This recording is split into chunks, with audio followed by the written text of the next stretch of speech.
दोस्तों, पिछले पार्ट में आपने देखा राजेश अपनी मामी को अपने बेस्ट फ्रेंड के साथ बिस्तर पर देख लेता है और उनकी सारी बातें सुनकर बाहर निकल जाता है।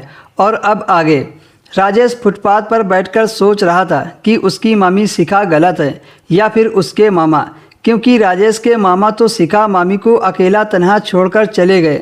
मामा को ऐसा नहीं करना चाहिए था, लेकिन शिखा ने जिस तरह उनके एतबार की धज्जियाँ खराब की थी वह तो बिल्कुल भी ठीक नहीं है।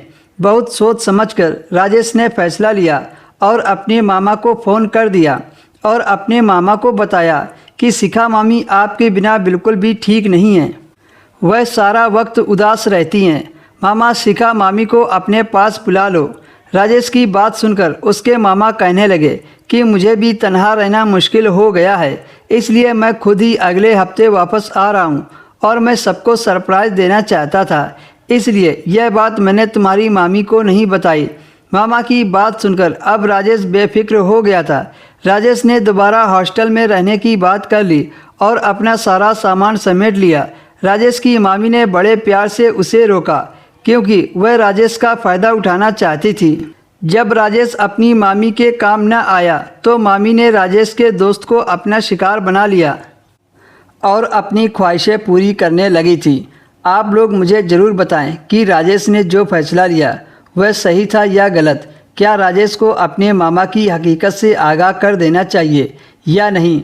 क्या किसी पति को अपनी नई नवेली पत्नी को इस तरह छोड़कर जाना चाहिए? दोस्तों, ये कहानी सिर्फ मनोरंजन के लिए बनाई गई है, इसका किसी वास्तविकता से कोई लेना देना नहीं है।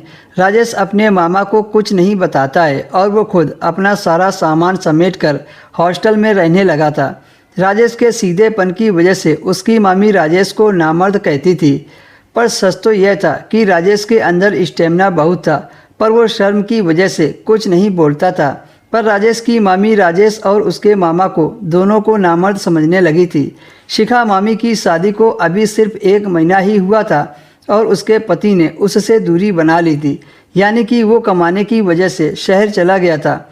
वो इतनी दूर था कि आने में 2 दिन लग जाते थे।